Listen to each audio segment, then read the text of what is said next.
Mwanamama, mwanamama, Maxi na balani na biso nyonso, on va tola na biso partout dans le monde. Oui, Zali, alobaka jeunesse, la nouvelle génération. Oui, pour nous valoriser valeur de la République démocratique du Congo. Ah, on a l'actualité politique, beaucoup de l'actualité, mais avant tout, on peut s'appartenir à biso privilégié, les deux qu'on défend Chibala. Moi, c'est Moko. On est li Chibala. Nous sommes na bino na balani na biso nyonso. Pour s'abonner. La chaîne na biso nouvelle génération. Comment ça n'a été? Nouvelle génération ezali na ONG nango. Awa tobandaki opération $1 la ville à Kinshasa. On a soutenir FARDC. Et Tigalio. Tosengete papa maman mama yango. Pour être soutenir ma pinga ya mboka parce que bazali ma pinga ya biso ya bana mboka leo lobi tozela ki procès ya Jean-Marc Kabunga OK va reporter semaine prochaine vis-à-vis toyebisa ki bino appareil judiciaire va changer yango parce que Jean-Marc Kabunga abandonne comme ibeta tolo alobi na ko affronter justice na ndenge nini nazali ya ba vérité belé ya koloba ya nini na kotika yango te na okende tina suka mais ba pesi oyo to bengi 5 questions ya pamba aya kozo ni sango na justice mais lobby va reporter parce que vis-à-vis procureur ya cour de cassation va remplacer na mutu mususu il fallait pas vendre na collège batia ba juge ya sika po ba luka moyen ba avancer ya bisika ozali Betela Félix Antoine Chilombo Mabo. Mon maman, Mamou Masso Belé. Maxi, là on doit parole dans le laïque. Le moto sera un nebo, sera biso. Le lendemain peut tout respecter Moussala. Le but est Moussala, au bino bozo sala, total la gardine la mort du Bokupa. Tolongoli, to se soigner. La baïre à Mouké, bino balanyo, Bolanda biso. Parce que boke le plus en Golobete, biso bozwa gatan. La confondre na bota la biso tina suka. Merci. Biso na biso. Bebete na ba conseil na bino. Hein? Na ba reproche na bino. Golobete to bomusu musala yo comme il faut. Lobi bobo sanate. Ezala qui sorti officiel. Il y a présent Jules Kalubi wazalaki na makala. Dans minute so abini, ogise moi na bouté. Ayoki kolela ya bana na ye. Ogisa kabuye chingoma. AK-47. Là que le bas wa Jules Kalubi azali libanda. Merci Kabuya. Na soko sa procurer le PFS. A soko sa ba encourager.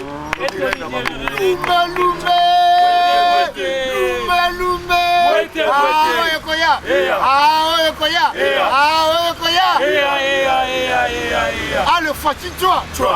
Fatigues-toi. Allez, fatigues-toi. Que dire les informations? Il dépêche c'est viva. Il dépêche c'est viva.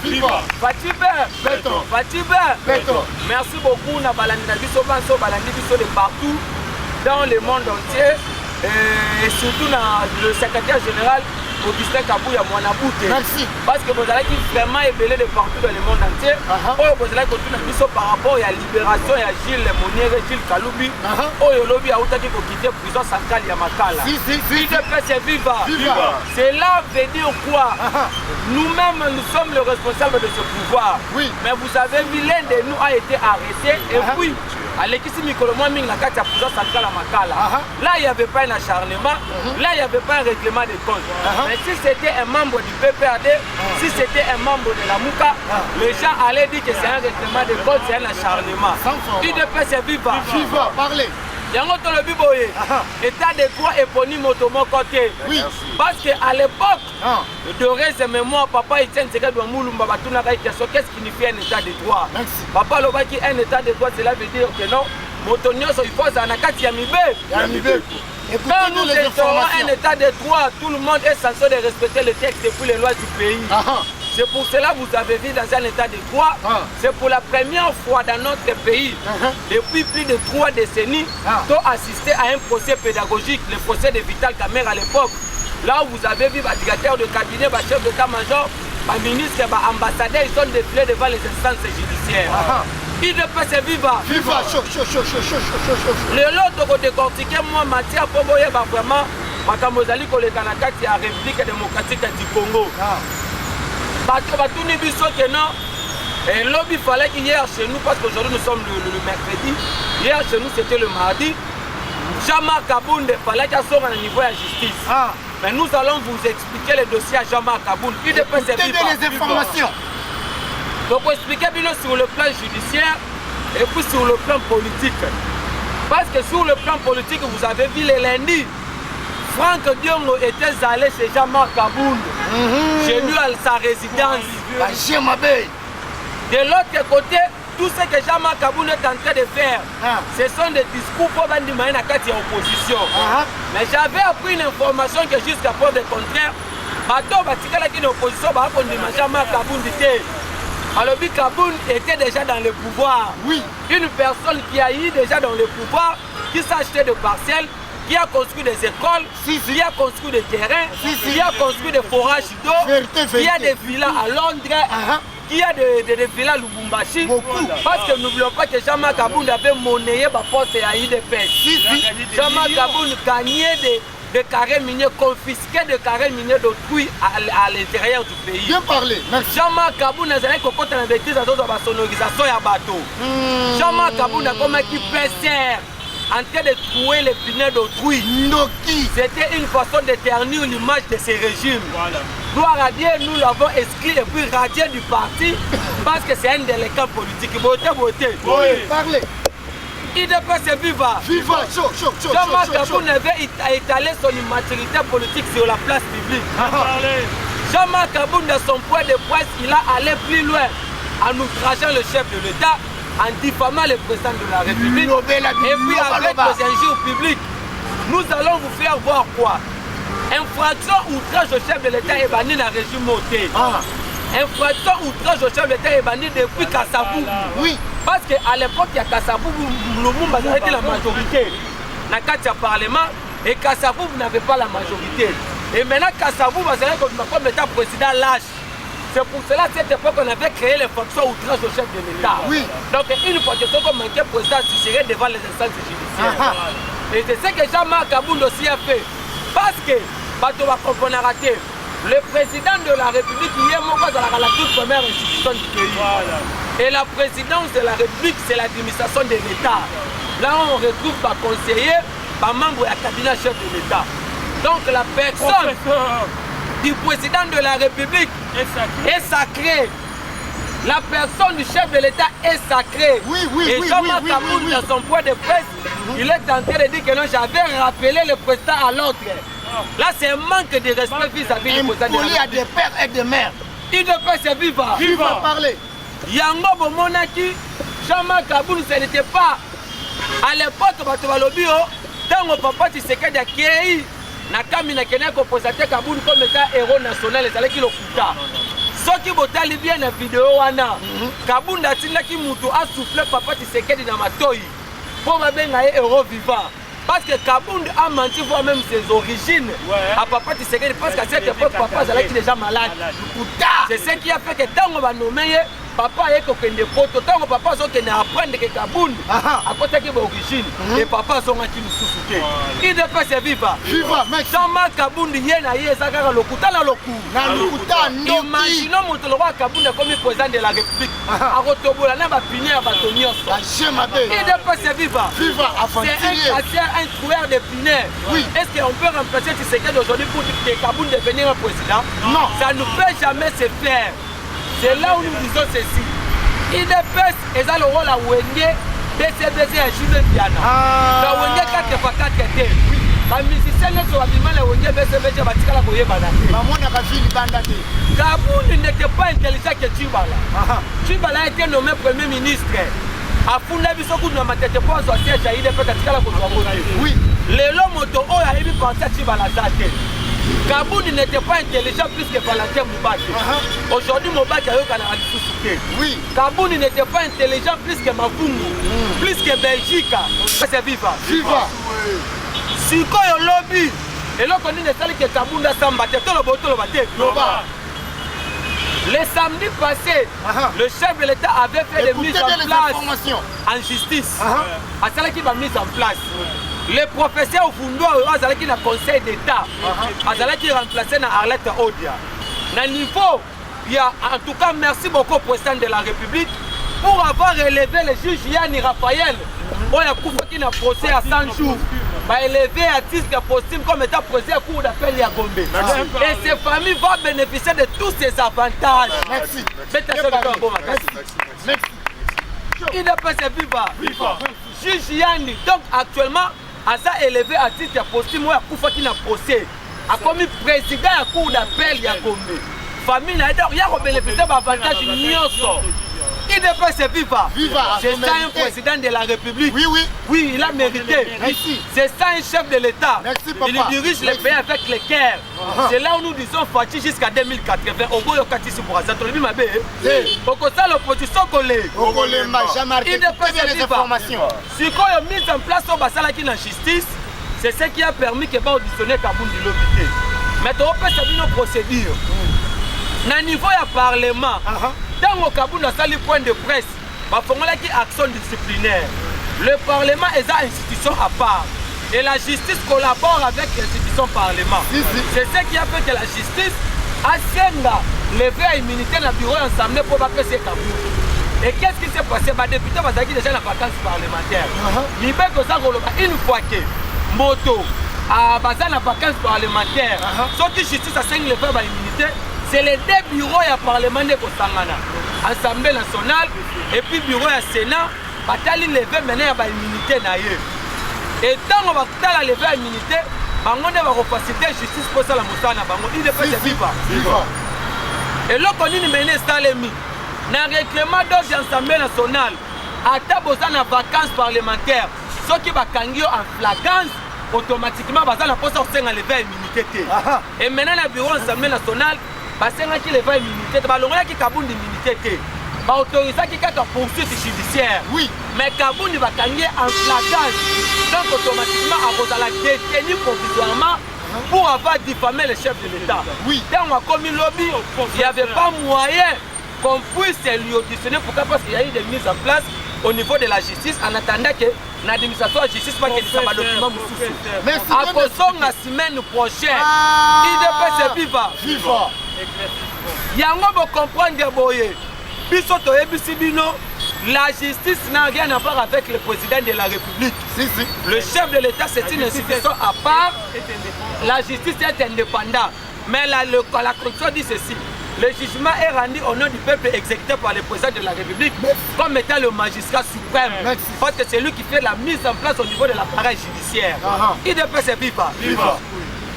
Si on a mis basali bloc antipatriotique, Moïse Katumbi, Joseph Kabila, Matata Ponyo, Franck Diongo, Jean-Marc Kabound. Mais de l'autre côté, vous allez savoir que non, Moïse Katumbi a pour remplir les critères comme chef de l'État. Parce qu'il a un déficit linguistique. Joseph Kabila, l'article 220, le dit encore qu'on soit en dessous de notre quantité. De l'autre côté, Jean-Marc Kabound, parce que oui.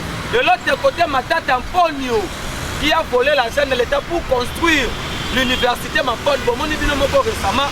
Matata a présenté cité le fleuve de Kindu. Oh, il y a une bâtiment dans l'État. Il ne peut se vivre.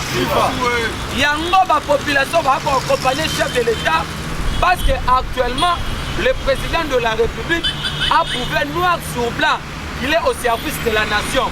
Vous avez vu comment est-ce que la diplomatie agissante, il y a chef de l'État et à Kosala Moussala. Le gouvernement vient de dire quoi?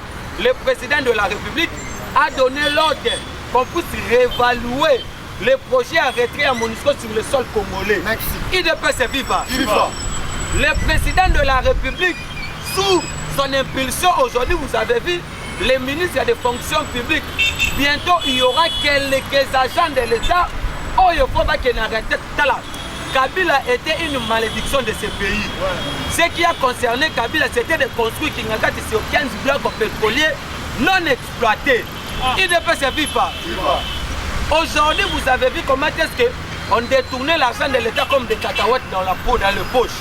Mais avec l'avènement de Gilles Alingete, on vient d'initier la partie financière. C'est ce qui a fait qu'on augmente même la réserve de change. L'IGF n'a pas commencé avec le régime du président Tshisekedi. L'IGF a commencé depuis Mobutu. Et Kabila, quand il arrive au pouvoir, Kabila n'a pas voulu que l'IGF puisse faire son travail, parce que l'IGF n'a primatisé. C'est ce qui a fait qu'à l'époque, Moussoutou, Premier ministre, un Premier ministre a signé par un décret de loi. Moussoutou signera un décret de loi pour interdire l'IGF passer à la Moussala la Bango. C'était par l'intention de dilapider l'argent de l'État. Mais le président arrive au pouvoir, parce que l'IGF va ressusciter en haut. l'IGF comme il y a la Moussala le Lenge Sengeli. Il ne peut se vivre. Les lobes moni, dans le niveau de DGDA, de Gérard, pour mettre ce Moussolo à l'été, ils pour mater ce qu'on mate. Il y a un biso de lobby boye. Moussala est à Salema, de soutenir le président de la République.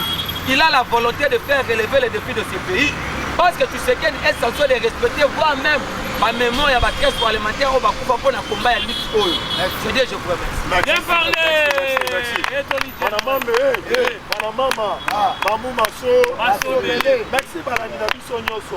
alobi botika kofina bachombo kozala concentré kotalaka etandoike parce que lek tozoloba bazolanda biso na baetandoike kobosana te ndeko na ngai opération $1 mpona kosoutenir bafandese na biso nalobaka ete Félix Antoine Tshilombo Tshisekedi azali na bolingo ya mboka oyo ngamu naloba te pape ye moko. Dans mon protocole à pape, à tout ni pape, pourquoi c'est de Félix Antoine Tshilombo Tshisekedi qui t'a eu au Vandaka? Alors, il a zomo na été mais la zota la mutema na ye. Et loko na monika tinaye, yubino bozomo na yangote. Na lobakete Félix Antoine Tshilombo Tshisekedi a koéchoué que jamais la mission na ye. Bon professeur, balobi était bana. Mobutu akabola bachip système homona banobela ngo pachero ya ba professeur Tilelo papa mo wa kele pilo ko bisa fachi o pesinga Egypt même bon akangira na kozongo wa Kindoki na ba sentiment mais azoko sanete bazana kata ko manyola salaire ya ba professeur lelo ba fonctionnaire à l'état lobi mo ba salinga itapage même la cité. Nazoya, à mon niveau, président, soit mélata cyclé. À cause de Nabino, Facha yo à la base naïe. Cause d'un président Moko, Oyo Mato Inaye, les gens devant la population. Parce que on a des ambitions dans l'Est. Il y a un autre Sarabino. Opposition exatée. Oui. Opposition exatée. Et ça dit agitation politique. Parce que nous avons un intérêt dans le personnel. Opposition faut tellement. On peut savoir solide pour être tombé dans la Monisco. Bozawad. Aucune déclaration. Il y a un bateau qui est un opposant. Yaya, ici, Bozali Bokeba. Merci. La zone de parole est en moulaïté. Vous avez une Fumuzulu qui t'a mis à Bamouta. À son côté, vous encouragez Fumuzulu.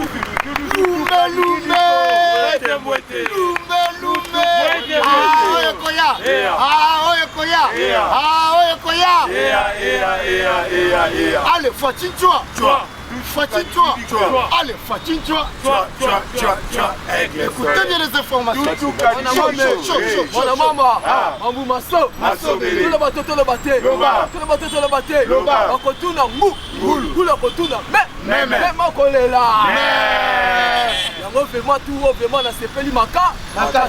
Merci à mon abouté. AK45, secrétaire général. Oh le loi salibiso est Senghor. On a commis ça nous on a Gilles ça beauté. Oui. Le mato c'est peli mingi parce que salibiso est Senghor mingi parce que ndeko place ngi na libota na ye. Ça malamu do malamu te. Malamu. Tu betela maboko makasi pour la station na biso. Tout kalidi ko. Et PDG moi sur notre bateau contribuer $1. Merci. Même ataba bandeko na biso be bazota la biso. $1 na ko so na 2000 francs. Au PCP pour na ko sunga. Bardese na biso za pe malamu pona lokumu na ye nzambe pe wazo sala ke no tombe ngakata c'est ça bossé oye ngo c'est bien na biso to contribuer $1 mpona kosunga bandeko na biso nyonso tu oyo bazobunda na FARDC na kati ya este yango so comprendre ke no constitution tozosenga na moto nyonso na basénateur na badepute na baministre bopesa mbongo na bino en désordre yango omoni ke no RDC eloko ya makasi yango so comprendre se que so soit kolela tutu kadidingigo tala soso aleli moto akokangi mongongo aza te likambo bandeko na biso na FARDC oyo bazosala na kati ya ese foka bazala de père et de mère bazalaka de père et de mère oyo ndeko na ngai die merci alobaka bato bazobundela FARDC na kati ya ese na sokisa yo bazalaka bandeko na biso ya makila donc soki oza FARDC ya solosolo te okobunda bongo te yango so comprendre lelo oyo mokonzi ya mboka azwi corps esprit âme azopulmone makasi mpona likambo etali ese papa balobi pendant 56 ans likambo etali ese bandaka kobundisama presque les 4 présents baleki bakipango te epuis les 4 présents oyo baleki bazalaki même corrompi makasi kotina baminere na biso kospionne peuple congolais kopesa bamakambo ya mabe mpona peuple congolais asui baminere na ye te mais bayebi que le 5e président pendant 56 ans oyo na kati ya mboka na biso aye kostore epuis akopesa pouvoir epuis akopesa bolingo epuis balobi aete intègre juste epe fidèle na kati ya mboka na ye Congo Kinshasa tokobeta fasi beto maboko makasi te yango comprendre babi 80% ya bacongolais bakumisi muku atombola Fatima Mai parce que azali au service du peuple congolais ye aza na service ya koyiba bambongo te aza na service ya kopesa bato bacouragement teke basala eloko ya babebo mais ye aza na service ya kotombola bendele ya mboka na ye yango zokobabi plus de 80% oyo basali pour muku atombola na service des nations bazosala ke pote Congo tombwama na ndenge moko ya malamu yango zocomprendre muku atombola osameli ntango atamboli na cette commune bayebisi ngai quelque bukumesere bacommune bango mpe il paraît que lundi mardi batambolaki na bacommune bato biso bazokamwa oyo azalaka nde commune oyo azalaka bukumesere na biso yoka na baquartier bayebaka ye te babukumesere mosusu bafandi ba 20 ans ba 23 ans na bakati ya basieste na bango na kati ya babiro babimaka meme na baquartier te mais babiyoka ntango moko tombola totambola samedi lundi mardi mercredi lobi bandeko mosusu mpe babukumese mosusu bazotambola kati ya baquartier balobi ke non voilà l'homme qu'il faut à la place qu'il faut Fati Beto ntango atamboli soki bango na nsima Fati Beto balingi bazwa luyalu nazoke na quartier bango babanga te basali ye babambi bango babanga babambi bango babanga témoignage mokonzi ya mboka atiki mesa atiki biro na ye aye na bacommune kotambola sikoyo bukumese osali po le 20 à 24 ans ata meme quartier na yo oyebi te meme ita bacommune baplace mosusu oyebi te même ita bato na quartier bayebi yo te yango babiyaka te totika moto oyo aza na service ya peuple congolais aza na service azosala mpona peuple na ye eza likolo yango ozocomprendre volonté wana nasolisa bino esika towuti tobandi tokomi tosikoki sika tozosukila bango ekomi ya mabe ya makasi yango tozoyesa buku atombolo remaniement na wutie mwa oyo esalama andesorde remaniement na kati ya wutie mwa oyo tokoyeba sikoyo le vrai ministre le vrai bukumese et le vrai député tokoyeba sikoyo yango comprendre que muku atombolo mwa mai Fati Beto amashaki monte na kaluka alobi je vais travailler avec les jeunes talents. Bien parlé, même. Je vais travailler avec les jeunes talents. Bien parlé. À travailler sur les jeunes oyo. Parce que c'est la chambre de l'État. Et puis les jeunes oyo. Parce que souci ya moka. Next. On a compris que des jeunes à conseil d'État. On va dire qu'on a pas papa mando pour mineno ba manette tala boy. On va dire qu'on tient ba chef yande. Mais ça nous 8e mois ali donc royaume Congo. Royaume Congo nouveau Congo. Nouveau Congo na sebe 8e mois tuzokota o. Changement ya makamba makasi. Et puis changement ya makamba kitoko. Na kata 8e mois. Ça tout ça na remaniement. On comprendre ce que non. Idée mokonzi mboka Fati Beto. Et ben nous wapi ce qui va faire ekende wa. Bele bakolela. Et puis chama ke kabunda. Tout ça le bel dossier là. Donc comprendre que non, ba chama ke kabunda. Fati Beto kasene basa bandeko. Ya bolingo. Okene ba chama kabunda bazali bandoki mine. Donc on comprend les psychos bango. Mais il faut comprendre. Nous sachons que Kaboul le mardi. Prochain soya. Okoye basiko. patati pasasa akolela na munoko ya mboka yango so comprendre que justice fait son travail tant Fati Beton azobongisa Fati Beton tant azostale bamakambo ebelebele mpona likambo etali justice yango toyebisi bino totono justice oyo na mboka na biso eza malamu yango ne moto etombolaka mboka justice nyonso eza malamu yango comprendre avec la justice yango mpe moto elevaka pouvoir ya chef de l'état yango tokomana mpona justice na biso turo tokosala yango lisekite yango ozomona dossier matata poni même dossier ya Jean-Marc Kaboul on comprendre lesaka bino Jean-Marc Kaboul avant asala meeting avant annoncer makambo alobaki bazalaki 4 personnes na île Mateba bandeko nanga Congo central baso confinement bazalaki na nani na Kabila bazalaki na nani bazalaki na Martin Fayulu bazalaki na nani bazalaki na babato Moïse Katumba tindaki na kata île Mateba yango comportant ba déclaration au Jean-Marc Kaboul na kosala même déclaration peu o nani atosala oyo mais Franck Idiomo kaka même déclaration oh nani akeno sala kisanga donc zo marque bazali d'accord bazali Kabila ça corrompt déjà bango makasi et puis na so que Kabila simsi bango touche à munene Kabila simsi bango touche à munene donc bakoye bakolela yango comprendre pe bato baso ba Fati Beton papa et puis tala balobi na mboka oyo eza bien quitté donc na mboka fan de la MONUSCO parce que MONUSCO wana babile tak Kabila bazali na ba camarade là le bateau le bateau l'association wana M23 bakodeko wana ba camarades sont des camarades ya ba Kabila bango de ba nini premièrement babilo comme MONUSCO ya kinango et puis deuxièmement babilo M23 na ba kinango na ba Moïse Katumba na ba Kabila ba piembo ka pe deuxièmement ba lingaki ba candidature et ça la mort complicité à MONUSCO na fondé ba français révélation na ba français yango to ko pa mu ko to la vandi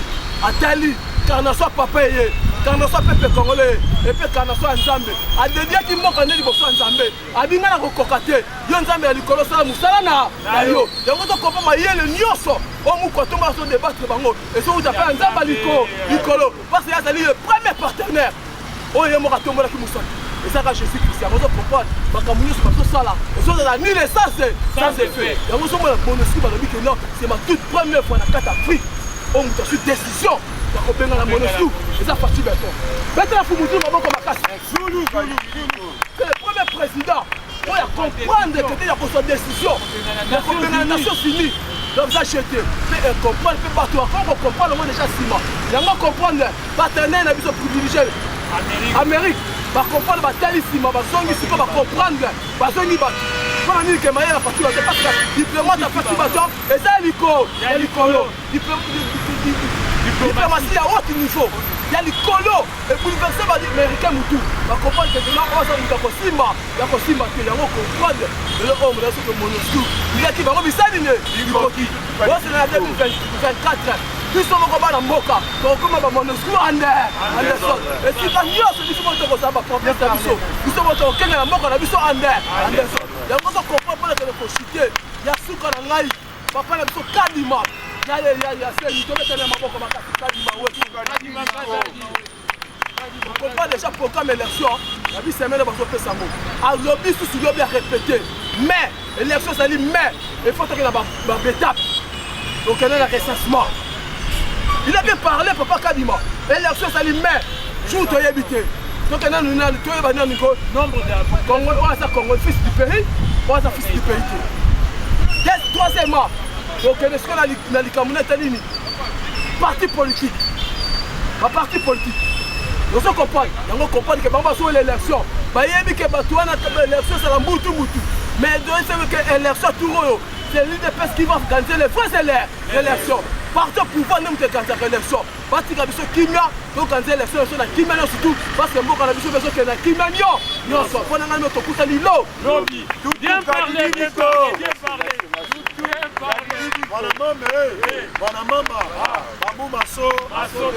chaque président a son Sabino ou Tobengi actualité politique mais voyez Sabino le moment où le peuple congolais de père de mère va soutenir Bandeko Nabiso va soutenir pour la départ à MONUSCO et de là c'est la biso donc une élection la population ouais à son coup on a S vous soutenir y était est-ce qu'on a un souci ya kobongisa mboka tala nde bowelela baintere personnel na bino toyebi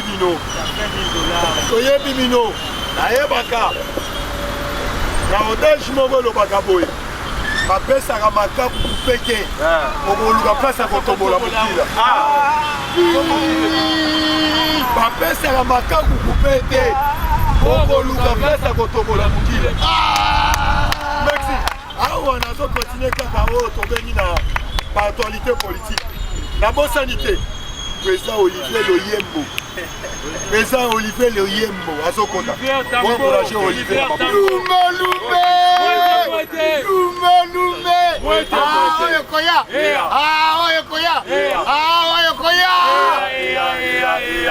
allez fatigue-toi.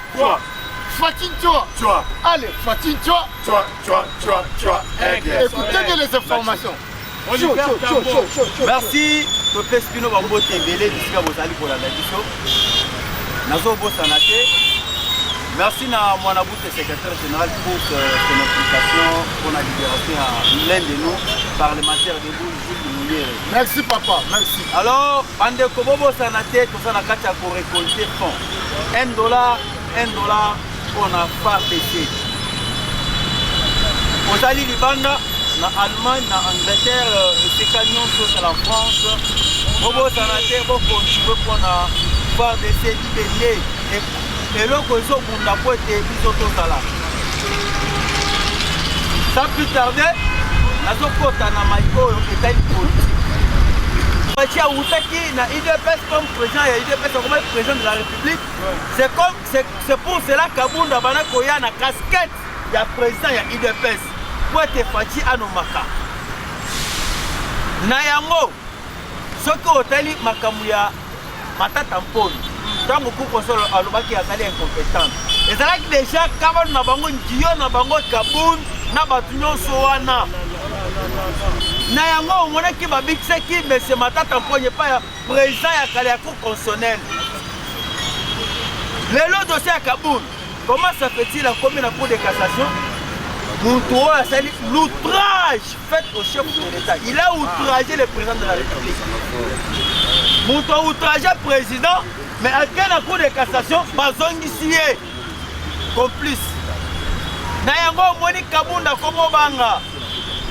Je vous informe, dans le troisième tour, Kabunda va être en mardi prochain. Kaboun, Akoyo Kaka, Okoyo Kaka Boye, a raison qui a sauvé. Ou soit que non. Il fallait la proto qui ne peut traiter Lukuta. Parce que Fati a sali nomination à ce que na appareil judiciaire.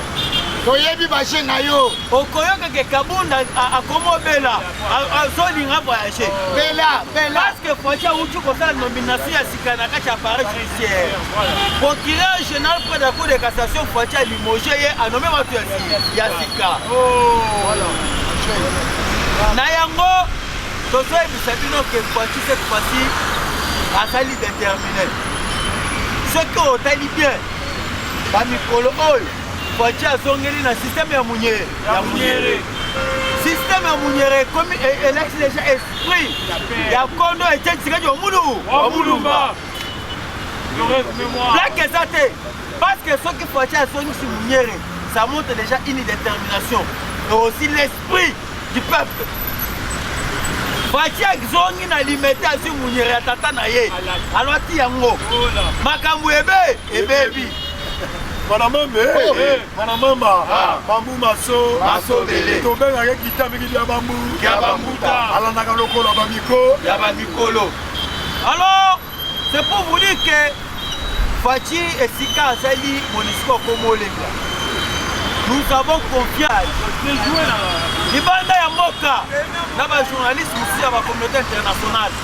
Ba meki kotuno mu konsombolo ya koyebisa que koyebisa biso banyamulenge bazaba na. Premier pioche ba pesa ki Fati azala kisai. Fati a émis clairement que banyamulenge ce sont mes frères. C'est-à-dire mes frères, ceux qui sont aussi ba Brazzavillois. Parce que bazali kosenga ba autorité na biso. C'est le moment ba kende. Pona ko traquer ba Rwandais wana nyo. Merci beaucoup tout le monde. Bon encouragé à tout le maboko, bon encouragé à tout le maboko. Mwana mama, Mambu Maso, Maxi, Nabalandi Nabiso Nyonso. Pour signaler la sécurité interne chef de l'État. Papa Nabiso ba Ikopale. Bazo memela yo ba communicateur copie. Pembeni na yo. Mais ba o bazo sala musala. Baza sur le terrain. Awa biso ko lo bakete soko moni do sala nini. Elle est là. Oyebi. Ayebi be wakabwanga. Azalaka na biso boy. Tous les conseillers chefs de l'État. Ozalaka sont aussi problème oye. Sont aussi problème oye. Ozali na ba dossier na bino belé. Ba conseiller bozo tambola même na ba ministère. Okomi ba petit mokofia ya ba ngé ba chinois. Tous analystes alors bitobelé là. Merci. Information moko lingé s'échapper biso. Mais na yebisi procureur après Sabino Otobeni, moi information moi muké. Après to clôturer mon colalelo. Merci. UDPS c'est viva. En tout cas, donc ça là un petit éclaircissement par rapport à ce qui est en train de se raconter pour la réalisation chef de l'État. Quand je vous avais dit que Franck Diongo c'était un sorcier congolais, les gens n'ont pas accepté. Vous devriez savoir que non, on ne peut jamais comparer le régime de Tshisekedi et puis avec le régime passé. Joseph Kabila, on a dit que non, il a bien géré le pays.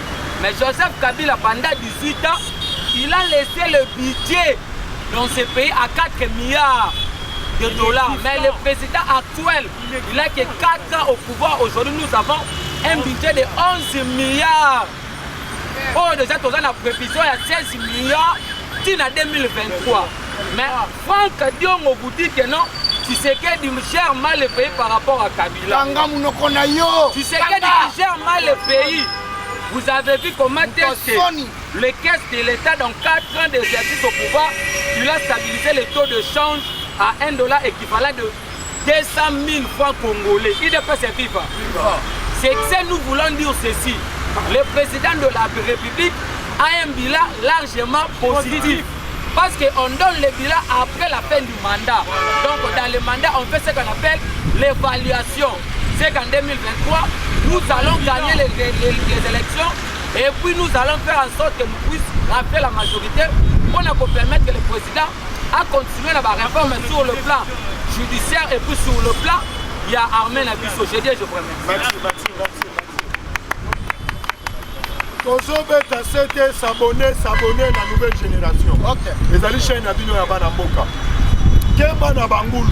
Ozo ke na présidence, ozo le betenga na communicateur. Na kwa mbongo na memela ba communicateur. Keba. IGF azali na nzela na yo. Chaque jour biso to banda ko beela bino. Bo sala pe musala te. Bo pe na population na sima na bino te. Awa tolobi ete bino nyonso bo s'abonner, bo commenter, bo aimer, bo partager chaîne na bino nouvelle génération ezali chaîne na bana mboka mokolo lobi toyebisi papa mboso tozali koya baoti lukwebo tozali koya mais toko soutenir oyo tobengi mwana mboka azala parmi la liste ya baministre oyo asimi oyo tobengaka awa simi oyo bengi G24 Jean-Marie Lukulasi de Pere de Mera Fachiba tolo bango pamba te parce que tomoni jeunesse azoso bakuluna azoso bango bakoma bato oyo na lobi so tosika topesi balani na biso nyonso na biso partout dans le monde bambote babosani te DG au Kitol à Paris, Koso c'est là où au Kitol. Koso c'est là où maman de quelqu'un chinois. La bonne sanité. Le black à Loubi. La Belgique, Koso c'est là où. Merci pour le soutien. Pas de Suisse. Merci.